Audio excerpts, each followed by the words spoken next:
带和它千万记住不是一样的东西，别混用。混用将来有的，你看原来就有这样的，堵漏的时候他没有搞太清楚，一弄呢，干堵堵不上，堵法兰都是从这地方把胶流出来了。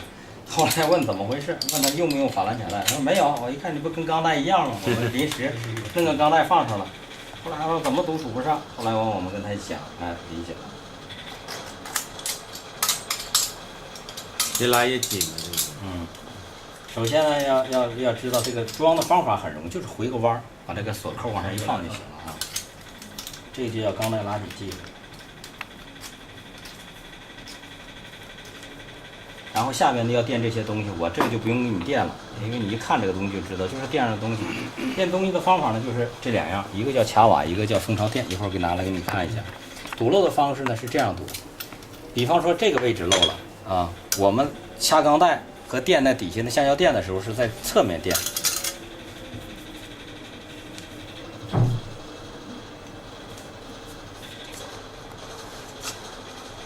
我们是在这侧面。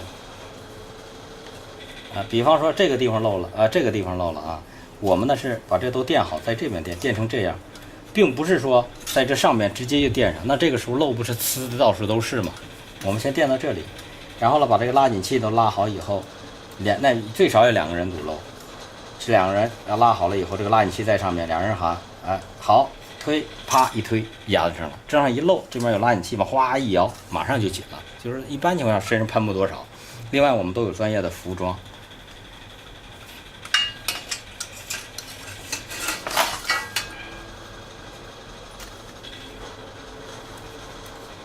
它就是先在那卡好了，然后再移向这个漏的地方。哎，对，就是那样的。弄死马上就把它拉紧。哎。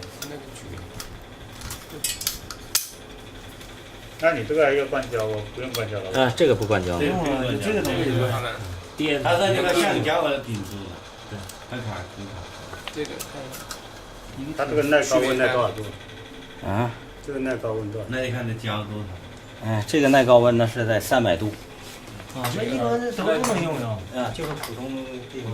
那种硅胶什么的就耐高温啊。它300度，就这个东西耐就行了。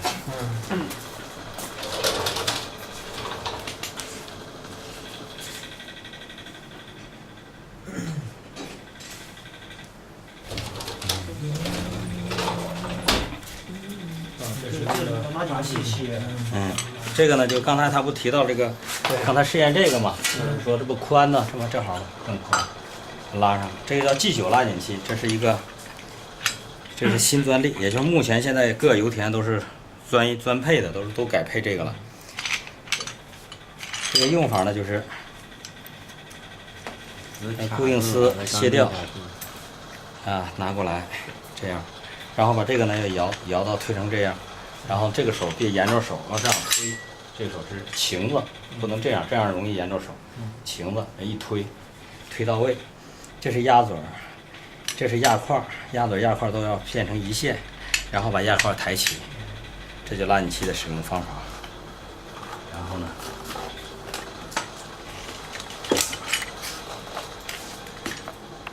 是吧？看，这是钢带是吧？下来了。压块按住，然后这边锁死。哎，对，这压块按下来，呢，按之前呢，像这拉这小钢带呢，这可以，就是按就行了。拉大钢带呢，就要把这个下来，把它锁住。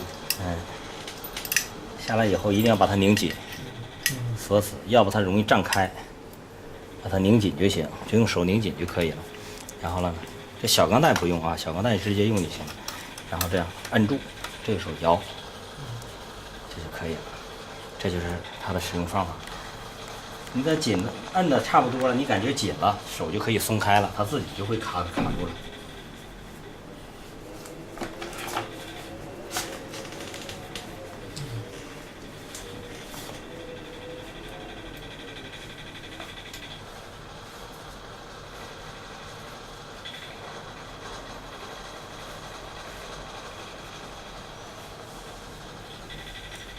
看到这种是什么？把这个堵住了就行了，不能拼命拧吧，拼命拧会卡断掉。没什么劲。没有，他一把切刀。那您它不漏了，因为它底下垫那块那个橡胶的，对，那你那不容易漏拉紧的，对。你那不漏就行。它现在这底下是铁，然后再把这一拧，把它拧一下，拧一下。如果你感觉没拧紧，把它先拧一下，拧完以后呢，退后，退后以后呢，把它抬起，抬起以后呢，这个退那个锁没开呢？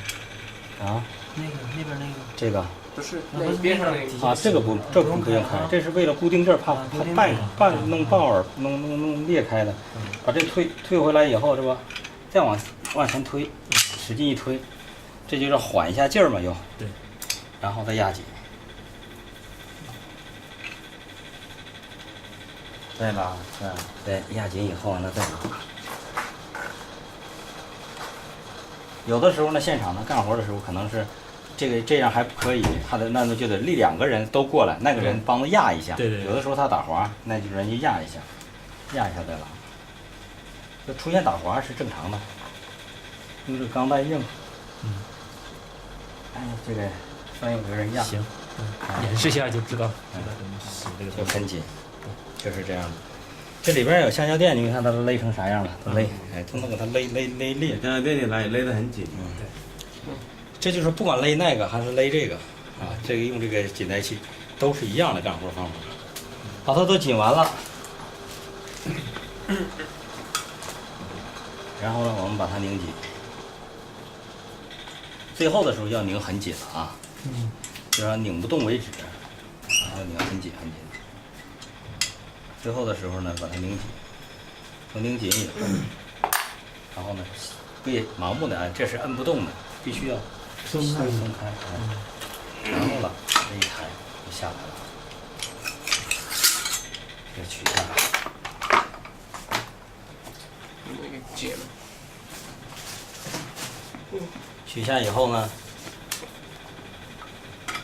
太长了没用了，在上面看着还不好看，那怎么办呢？就这样剪，也可以往根处点儿，也一般剪这样就可以了。我就不剪了，这样一剪就断了，这很省力的就剪断了。剪断以后呢，回弯往上回，里边剩一点嘛，回。一回弯呢，就把它回到顶上去了。一回弯这一块就压在这个螺丝上了，用锤子打一2下，就挡在这螺丝上就完成了。这就是这个技术，钢带拉紧技术的使用方法就是这样。那么它主要底下要用点东西。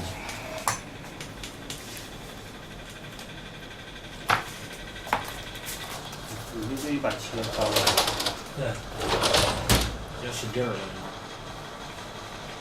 压的不正好吗？啊，更省力。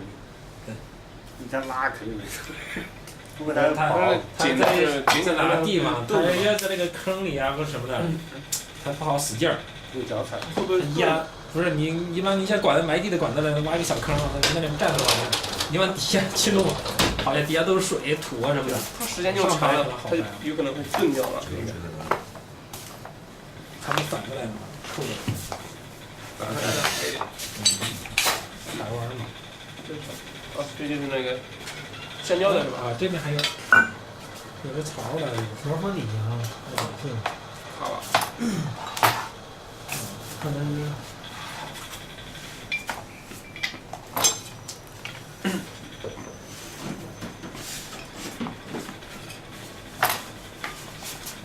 那个呢，叫做，你看咱第一讲的是助记式密封技术，第2讲的是万能法兰卡带技术，第3讲的是钢带拉紧技术，就是这样。钢带拉紧技术你可以放1根、2根、3根，总归来讲都是这么干活的。那么咱现在要讲的呢是阀门胶堵技术。阀门胶堵技术呢，阀门刚才讲了有几种漏法，但是我们要做的呢，别的漏法我们目前还是也能做，但是做的漏很少，方法也很少。我们也主要要做的是普遍漏多的是这个填料函泄漏。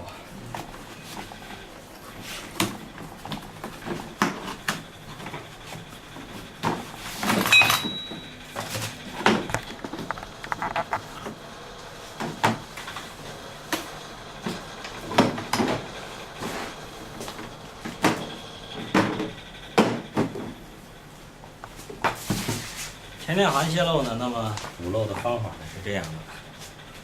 现在比方说这是管道漏了，首先我们是要举一反三，要理解为这个阀门，它不是非得这么小的，大小都一样的啊，做法都一样。再有了呢，就是这个阀门阀杆，这个阀杆不是都这么小，有很多阀杆都这么粗，就很高，上面跟方向盘一样的，哎，大小都有。你就记住，不管是什么阀门，只要是阀门，都要有填料函，啊，这都是必须的。它没有这个阀杆的密封就存在问题。它不像汽车轴说用油封就行了，这东西压力很高，它是没办法，只能用填料函。这是国际阀门的统一的规则。那现在我们就说这个地方漏，我们怎么解决？解决的方法是这样的：第一步，要用这个呢卡栏。第一步呢是用钻啊，用钻头，用这个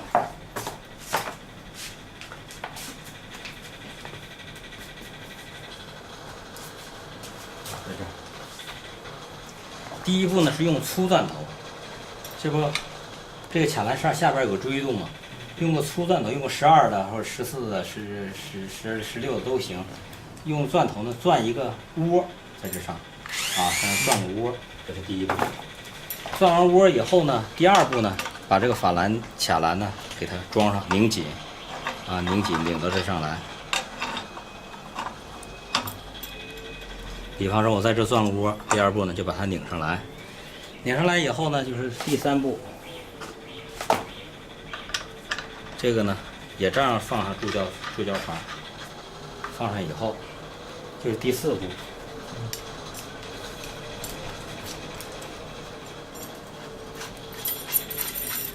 这钻孔的，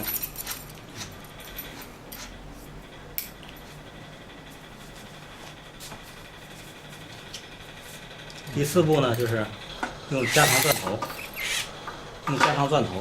探进去。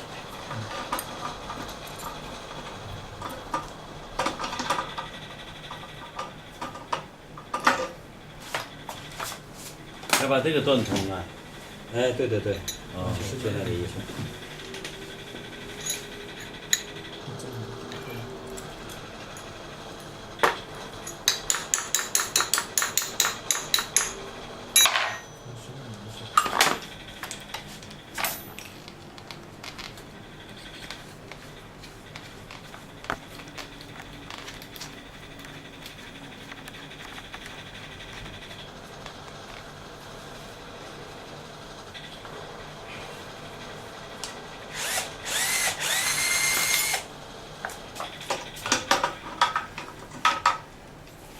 这个没有扳手，我就不能比人这样不用了。啊，你看就这样啊。完了呢，第三步就开始钻。钻的目的呢是要把这下面钻透。但是前提是第一钻个窝，第二把它固定，第三把这个阀门要拧上，第四才开始走这步钻透。啊，这头专用钻头正好能钻透的。钻透了以后，这上你就能看到气体或者液体流出来。啊，一钻透呢，因为它这地方是本身就有填料函的，它里边有盘根的，它流出来量很小。你感觉到流或者感觉到钻透了，马上，尤其像我们一般的长钻呢，就是一钻完它肯定有些烟或者小气体流出来，一流出来马上可以了，那就赶快把它拔出来。另一个人呢拿扳手这啪一拧，就把这阀门关上了。哎，对了，那往下呢，就跟刚才讲的都是一样的东西，那就是把注胶枪往上一装，装完以后注胶枪。在这注胶枪里填胶，往它挤压，等到注胶枪你挤压2下，感觉压力上来了，那压力表比方往上点了，把这阀门一打开。注胶的时候，第二根胶也是这么注啊，就是说你一定放上胶，不是放上胶就开始打开，就是你比方你注第一根胶可以，压里边有压力的时候，就是要把这胶装里要压几下，这个胶你看都挤进去了，再打开阀门，完了再往里注，是这样来注的。然后一注这胶就把它注好了。注完了就不漏了，这就是说，现在目前呢，在国际上阀门带压堵漏都是采取的这一套方法。但是我想问一下，像我们公司它走油的，这阀门是整的，它不有那种油漆吗？啊，那不行的那不让动，对对对，是不是那不允许的。你要如果说你这是油和气的，你像这个阀门，这样就不能这样来堵漏了，这样堵漏就不行了。在油和气的呢，阀门是怎么做呢？刚才讲的这个是指的啊，不含油气就是易燃易爆的。带油气呢，它阀杆不挺长吗？对。那么在这阀杆上都有阀纹，那这个时候堵漏呢是要做一个小卡具，就是专门做一个就是小卡具，把小卡具呢就像这样法兰卡具一样的吗？对对对，就那个意思，就是把那个整个阀杆，比方说这个就是那阀杆吧，在上面这不是带4扣的吗？就是做一个小卡具，在这根部啊做个小卡具，正好把它给卡住，就从这个地方和这个上面就是做一个空心的卡具，上面带注胶嘴的，就从这个螺纹往里，就跟刚才你说的那是一样的。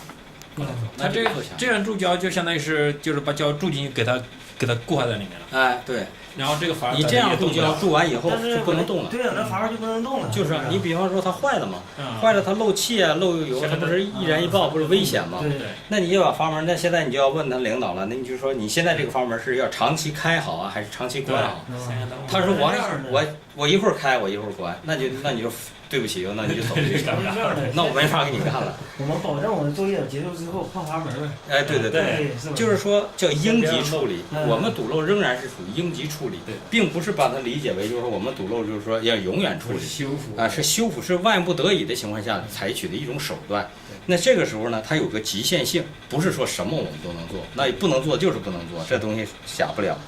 那么如果说他说我常开就行，我让他工作嘛，我不关了，那可以，那我们就给他注完了，注完了他就只能这样。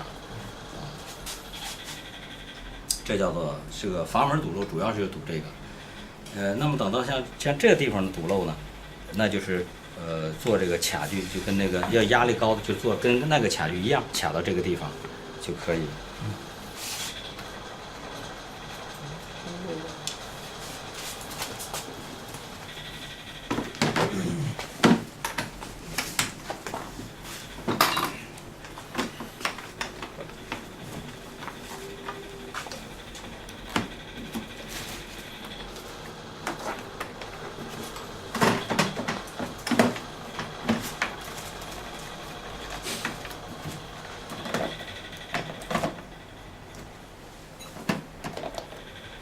哦，这是先打窝，把这个东西放在了窝上是吧？是不是先把这个先打个窝，然后把这个东西放在了窝上呢？啊，对对对。然后加过去，然后进行转孔。对，一定要先打窝。转孔然后再注胶。硬不住的，你这是个圆弧面。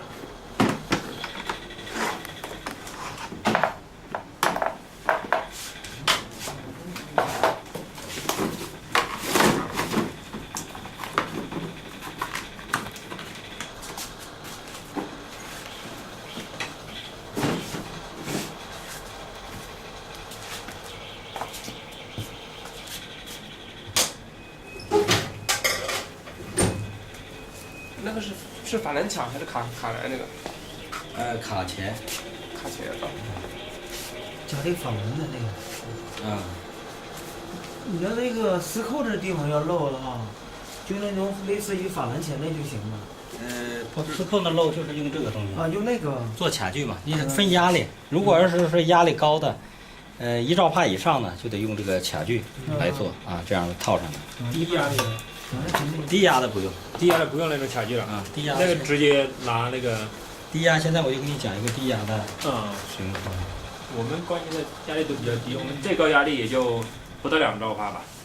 啊，这种卡具就得跟那管件来做了哈。对，卡具都要连管件，然后呢再做。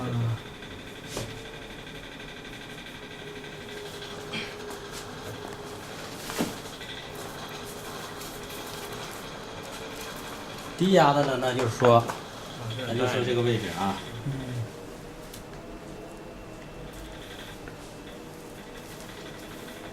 这啥东西？这叫捆扎带。就是压力比较低的，就直接缠1兆帕之内，就是10公斤之内的，全都可以采取这个技术。就这样，里边留个缝隙，它不漏嘛，让它漏它的，不管它。一开始呢，第一步叫搭台，就这样搭台。但是可不是我这样干活啊，干活要是用力，我这没用力啊，一定要用力这么拉。这样。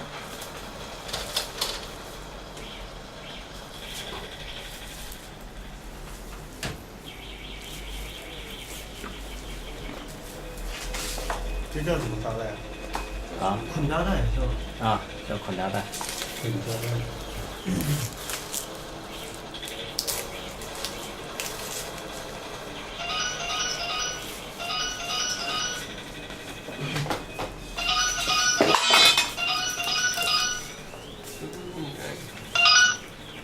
哎，你好。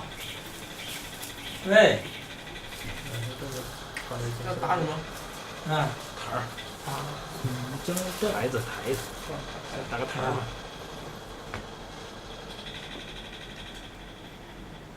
负责技术的。铁料痕。啊。丝扣。对。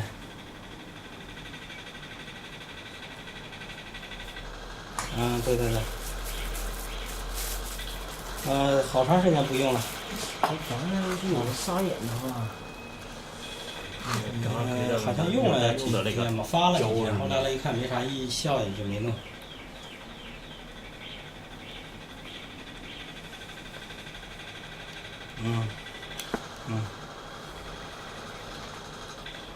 你说吧，你说我正在忙，你说什么事吧？那肯定不方便，我正在忙啊。那星期一就更忙，你有啥事你赶快说就行。你们是看起来有点像那不用，不做了。我看着有点像马线的那个。就像这那的嘛，缝鞋那个线嘛，一根一根的嘛。不是那个线吧？哎，不是，这是专业的，就是专利产品。那种线呗，是吧？哎，它里边有线，这是专利产品，这是含胶的，就用手这使劲拉没事儿。哎，对对，不拉不断的。这里边用手捏不粘，但是你使劲拉完以后，到第二天你再想拆不下来了，它就会固化在一块儿。哎，这都是专业产品。是，我这个叫做带含胶了呀。堵漏胶带，哎，它里边它设计的时候里边都有胶的。那么这个用法呢就是这样，你看啊，搭个台儿我就不用多搭了。那么就是说，这意思呢就是这边搭个台儿，你看这中间缝隙越来越深了，是吧？最后我怎么办呢？堵漏，堵漏是怎么堵呢？看，填缝。就是勒进去。哎，一圈儿，带对，一圈儿使劲的勒，把这个缝填满。它这不有丝扣吗？对，这个时候把丝扣这就堵住漏了。这还不算完，堵完漏以后呢，还得它都平了嘛，不搭台儿搭的跟这边一般平了。完了以后还得往这边走，走到这边来，然后再走回去，再走回来，变成一坨了。这就是把丝扣部分堵漏的方法。目前这个你就是让任何国企的一些大企业都在常用，它都用了几年了，这都用光本产品。这不是新技术，这都是已经是5、6年的技术。这是专门来堵这种丝扣这种缝的。不是，它这叫包扎捆扎技术。包扎捆扎技术呢，它也是带压堵漏行业的10种技术中的其中之一。别的地方也可以。它可以在各种位置上都可以使用的。我只是给你先讲的这一块。经常有个沙眼的也可以吗？对，那更没问题。也可以是吧？啊，这样。那沙眼更简单了，这复杂的都搞了。那么还有这个，这是3通漏了，这是他们来自己缠的。这也是那个吗？缠完以后，过上1天，就这样变成一坨了，油气管道你就拆不下来，它是一体了，就跟个车胎一样。这不算完，完了呢，上面还要这不是有个黑东西吗？还要涂一个那个桶装的，叫做固化剂，509固化剂，涂到上面要涂厚一点，因为这呢涂完它老往身上粘，试验的时候谁也没涂，它涂一点，还用胶布粘上了，涂固化剂。涂固化剂涂完以后，就跟那个汽车外胎一样，可以保证你在10年之内不风化、不防腐，也就是说又属于高级防腐品。这个就埋在土里面也没什么。绝对没问题。就外面不用再带点酸碱都不怕。什么也不用，就是外面还涂一个黑东西。这不就这有一点吗？涂一层固化剂，然后可以那个烂的。这上就能看到有点，但是这涂的少是试验嘛，他们在学习嘛。那么这个胶布一拿，它得涂厚的，就用刷子刷一层，或者用逆刀逆一逆。然后就风雨不怕了，这个就长久在上面一点问题没有了。这是3通部位，还有了就是法兰盘根部泄漏，也是采取跟刚才方法是一模一样的，也是中间留出缝隙来，最后呢哗一拉填缝，填缝一下这有螺丝，很多人就说那咋填缝一样，看看，填到这儿以后，我往这边一歪，再从这儿再使劲，再往这一歪再使劲啊，这就说都是经过多年使用都是没问题的，你就回去用就可以。有螺丝来绕弯回去，还是让人把缝填上。填完以后，像这个呢就不用往这边找了，不用跟他找一平了。就是说垒台垒长一点。垒台的目的是什么呢？就是说当你填缝的时候，如果你不垒台，填缝的时候这个往这错了。像这个也是，如果不垒台，有一些人说我就不垒台，我就这样式的往上缠，我就堵到最后堵高了，哎，他就挪过去了。这个刚才还没注意，这个哪个是就是比如缠是哪个在底下，这应该朝这个。缠法是这样，首先就是压嘛，这边是朝里面哈。啊，对，这边朝里面，明面冲外。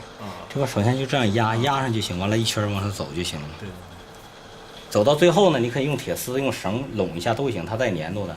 也可以按正规的这个收尾方式，正规收尾方式在那个网上都有。正规收尾方式就这样，是吧？从这里边掏出来。从里面穿过来一下。掏出来，掏过来以后，这样，这就收尾了。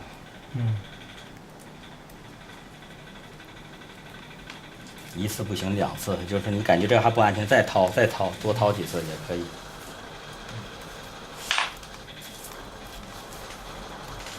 那直管就不用说了，直管跟刚才一样，就往前走就行，有多长可以缠多长。比方说这一块管我全都坏了，那你就按缠吧，全都给它弄了。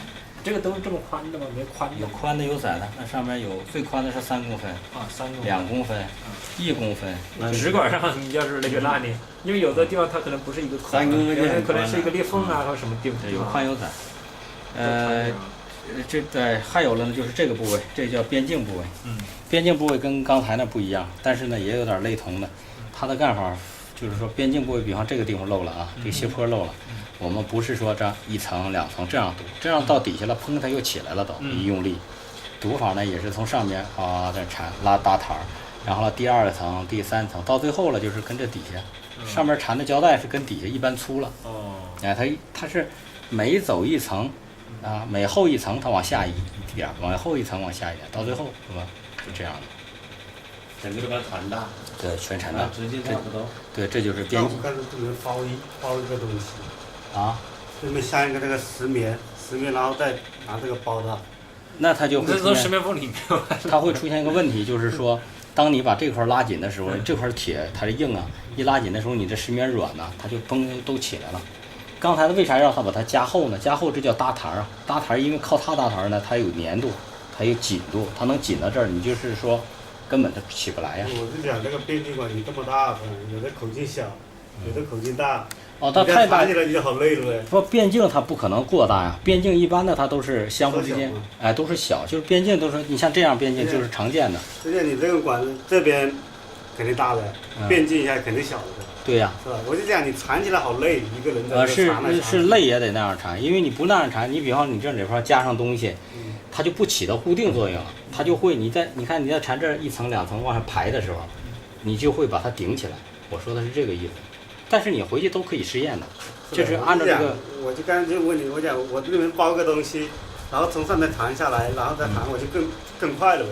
那也可以，回去你可以实验。你看行不行？这样。对，可以实验。像这个就是说，一个是缠这个，包括刚才那个注了剂的时候，像这种表面皮儿，这像这个油漆啊或什么东西，这个要处理吗？不用处理，你要能用砂纸打磨那就打磨，能用布擦的就擦它。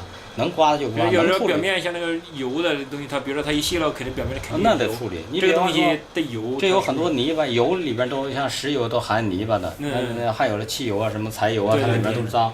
那你这得擦一下，你最起码得用棉砂擦一下吧。对，我知道。擦完以后它再流油，光油就没事了。你把灰要擦掉，完了就开始干活。像这油漆什么这都无所谓的，用不着啊，因为堵漏